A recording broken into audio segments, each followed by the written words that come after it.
And welcome to Your Max Podcast Now. Television programs, like music and books, are migrating from their traditional form of delivery to transmission over the internet for consumption on computers, tablets, and smartphones. And a growing number of people, at least some of the time, are choosing to watch shows on these devices rather than on television sets, says Walt Mossberg of the Wall Street Journal. Right now, this transition is something of a mess. Media, cable, and technology companies are battling over what can be shown on which platforms and which time frames. Various shows and networks are available on some digital services and devices, but not others. Some services have commercials, others don't. Some have current shows, others mainly older ones. They use different payment models. Networks and shows can appear and disappear from digital services unpredictably. Yet despite all this industry jockeying, consumers can easily watch TV shows on their digital devices legally. Apple's iPad, which dominates the new tablet category, has become a capable device for doing so. Apps include iTunes, Hulu Plus, MLB Combat Bat 11, Netflix, ABC Player, 60 Minutes, Xfinity, Team Coco, and Comedy Central, to name but a few. While it hasn't always been clear just how big of a bet Google was going to make on Chrome OS, TechCrunch reports that it seems very clear that they're quite serious. With the launch of Chromebooks, Google is aiming to strike right at the heart of Microsoft and the Windows stronghold. But they know that one big holdup remains before a browser-based OS can be everywhere: offline access.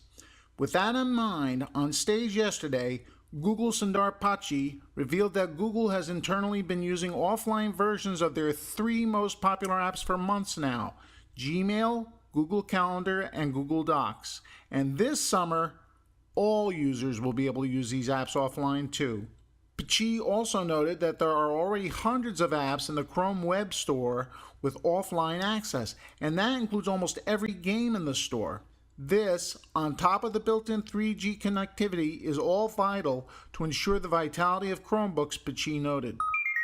And according to T-Mo News, the unofficial T-Mobile news blog, T-Mobile will add a new feature that will allow Wi-Fi calling capable devices to make and receive phone calls without using in-plan minutes.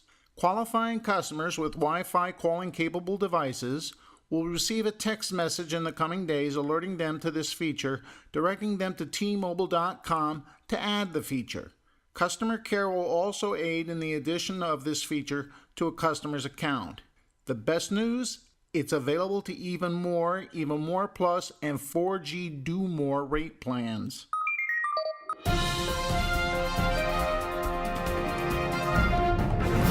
Truth triumphs fiction. And this gets filed under the heading of How Did We Ever Survive Without This?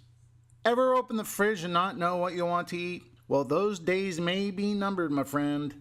The new smart fridge by South Korea's LG Electronics gives its own suggestion for a healthy meal based on what's inside your fridge. It also boasts a food management system that maintains a list of the food it is storing and tracks whether it's fresh or not.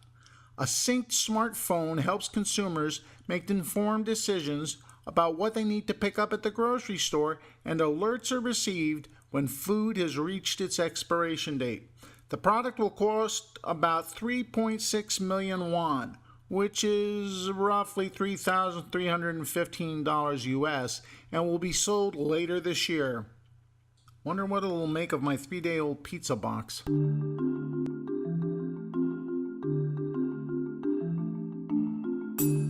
Well, once again, we've reached penultimate day here in the Magic Apple Kingdom, boys and girls. The weekend's just about here, and I still don't have that iPad in my grubby little paws, but I'm gonna get it. Legally, mind you. If anybody from law enforcement's listening, it's gonna be legal. So remember, tomorrow is Op-Ed Friday. I think our guest has dried out, so hopefully we'll have something for you. And until then, remember, download, double-click, drop out.